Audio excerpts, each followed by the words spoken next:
Even in this, his penultimate game, there were still occasional flashes of the Tony Ward of old. I've no doubt I'm going to miss playing. I must admit I found it difficult at the end of the season, over the last 2 months, motivating myself, because at the start of the year when I gave up competitive rugby, that's representative rugby, interprovincial, international, etc., or being available for selection, I thought that it would be easier to play club rugby. But funnily enough, it was difficult initially because I needed the extra incentive of a goal to aim at, something a little bit higher up the ladder. But we had a great season with Greystones, and because it's such a great club, I decided this season I'd give it a go to try and keep us in the first division, which was our target, with the upcoming All-Ireland League. And as it turned out, not only did we avoid relegation, we almost won the thing in the end. And that was the biggest disappointment of all. In, I think it was February there, we played St Mary's at home in a game. If we had won, we would have won the league, which would have been the first senior trophy Greystones had ever won. And I must admit, that's the biggest disappointment of my career. That allied to one minor disappointment I had when I was a schoolboy. But it was very disappointing. So since that, I found it a little bit difficult over the last 2 months to keep the enthusiasm going. His style and flair always ensured that whenever Wardy played, there was the excitement of perpetual expectation, often rewarded. Here's Tony Ward. And he's still going on. Great burst by Ward. Linking up and a chance for Slattery. Slattery's in. In my latter career, I was fortunate to come under the influence of some very good coaches. Certainly I felt so. People like Tommy Kiernan, rolling meets with Leinster, Willow Murray and Ken Gig in my own club in Greystones. And I found that I was thinking more about my own game in the context of being part of a team.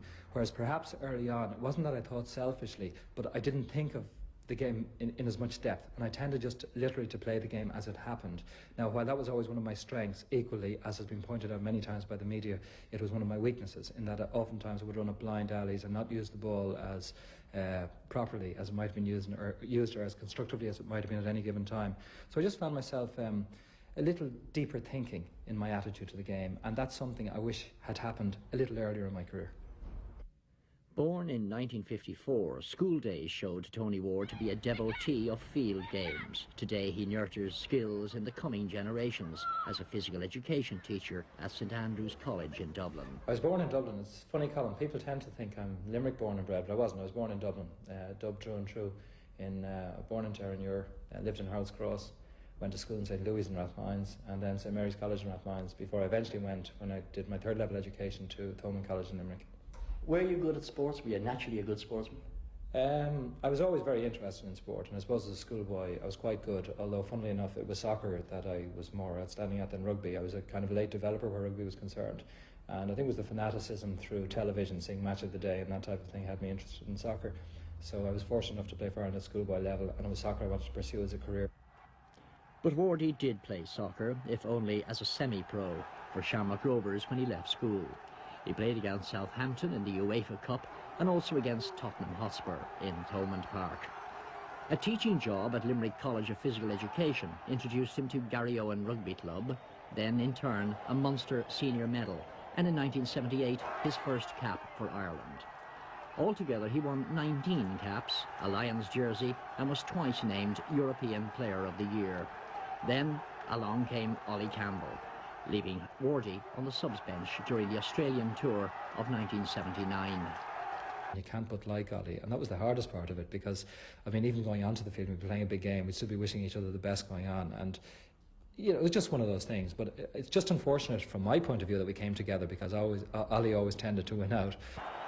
Just look at the artistry of Ollie Campbell going the short side. There's one dummy, beautiful speed. A second dummy, he drew the full back, perfect pass to Mosfin, beautiful try. A lot of people sort of said it's an awful pity that we both came along at the same time, but in a way I'm glad we did, really. I think it added an awful lot, I think, to the whole Irish sort of scene, the rugby chat, and I certainly think we've appreciated the sort of the rivalry, and our rivalry has actually been very healthy and purely on the sporting field. Here, in his favourite game of all, Munster beating the All Blacks, he shows his intuitive skill. Tony Ward's absence from the rugby field will be sorely felt by spectators and players alike. Now to Ward, the drop at goal, it's over! Tony Ward has done